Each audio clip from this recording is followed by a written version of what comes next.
When you think of firefighters and fire stations, you might think of bright red, flashing lights, trucks, extension ladders, high-pressure hoses, sliding down poles. You just gotta love it. Today, we're going to take you inside a fire station with an interview with their battalion chief.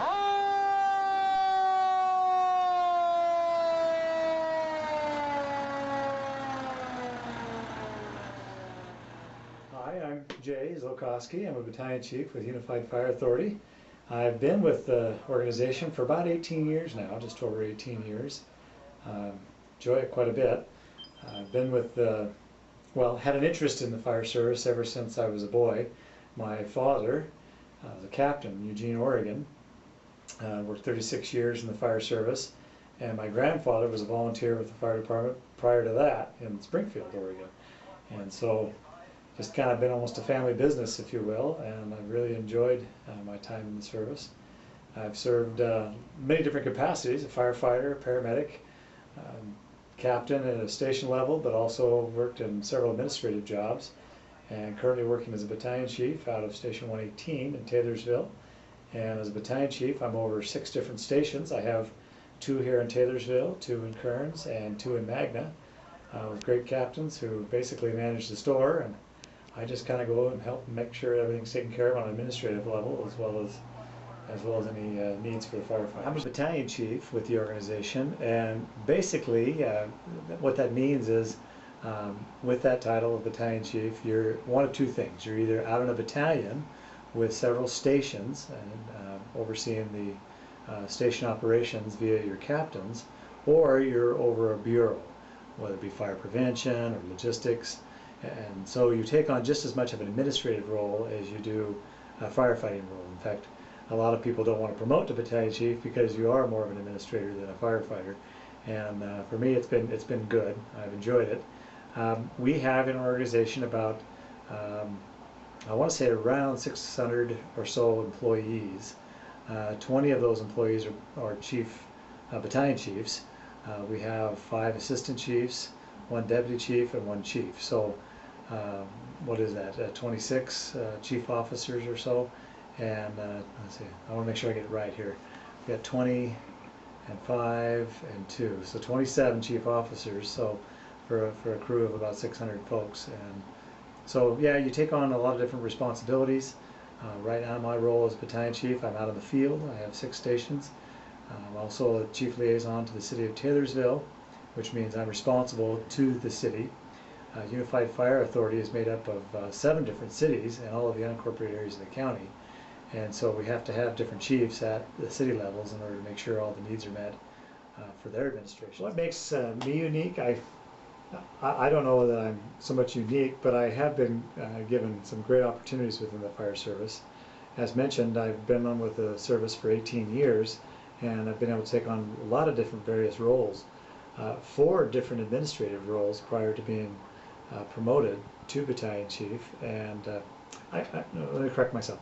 3 different roles prior to being promoted to battalion chief, and on the day of my promotion I was brought in as the logistics bureau chief, and with that came a lot of responsibilities. So back to the original question, I've been able to serve as the public information officer.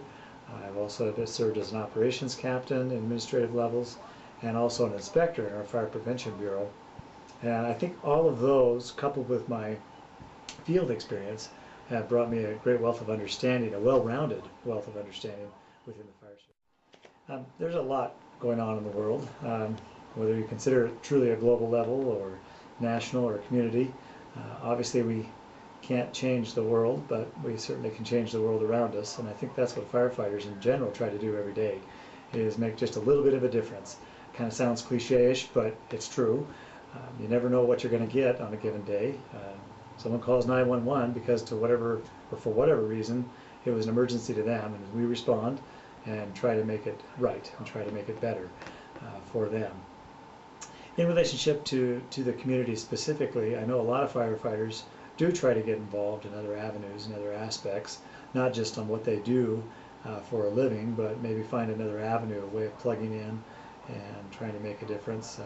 I've got the great opportunity of being in the city of Taylorsville, being a member of the Taylorsville Exchange Club, and it's a service club, in which we try to get involved in the prevention of child abuse.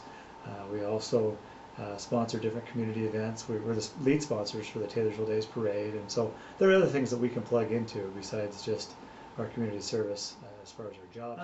Personal philosophy, I've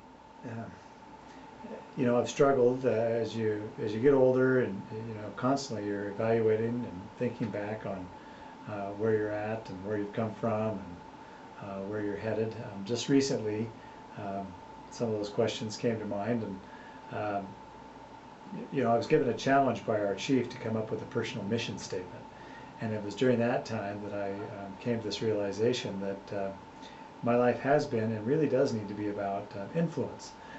The opportunity to influence, whether it be in my home life, in the community, at work, at church, whatever it might be. Do I have that capability, and am I taking the opportunity to influence for good? And not only that, but without worrying so much about the reward that comes with it. I think earlier on in my career I was always doing something to pad the resume or make sure that whatever the next step was, it was in preparation for something bigger and better. And I've come to learn that you don't necessarily have to work for that motive. While they may not necessarily be mad motives, I think there is something more pure to be said about doing it because it's the right thing to do and for the right reason. And again, to have influence on the next generation up and coming. When I'm not in the fire service, a lot of my time is spent with family, probably like so many of us all around the neighborhoods and communities. I've got 4 children, and they keep me very active. I like spending time with my extended family as well. Annually, we have a little Eastern Oregon elk hunt that we go on with my dad and brothers and some close family friends.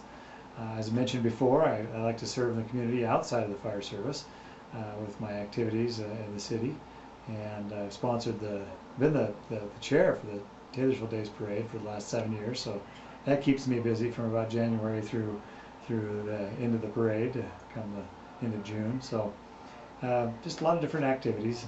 Stay busy. Right now I'm prepping for a marathon in Park City, and the good news is I lost a little weight. The bad news is I hope I'm ready. Entering the fire service or any community or public service type job, it used to be no one wanted to do these jobs, and so the competition was very lean. There wasn't much by way of competitions. The pay wasn't all that great, and the educational background wasn't really necessary. It was more of on-the-job training. Things have changed, obviously, in the day and age in which we live, and so my advice to anyone that really wants to get into this or any other public service related job is you've got to get your education. First and foremost, obviously, stay in school, get your high school diploma or your GED equivalent, but then continue on.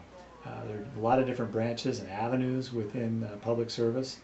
The fire service alone has several, from basic emergency medical to investigations to inspectors. You get your heavy rescue technicians. All of this requires additional training, which you receive through either a formal education process or through certification programs. And so that's my recommendation. Stay in school, continue to get more education. That alone will help prepare you as you get ready to take the exams to enter the fire service or by and large any other public. Can you expect to make a decent wage? Yes. Entry-level firefighters these days, start out in the 30s, mid-30s, and there's overtime opportunity. Now, whether that's great or not so great, I suppose each person in the audience here will have to answer that. A lot of firefighters do, when they first come on to the job, have a second job. Our schedule is such where we're on for 2 days straight, but then we're off for 4. That in and of itself becomes kind of a nice benefit. A lot of folks like having that kind of time off and leave it just as time off, but others who want a little bit more of an income do in fact get a second job. As you make your way through the ranks, though, as you get your specialties and as you promote to captain or battalion chief and you make your way up the ranks, of course the salary gets better with each pay grade and step.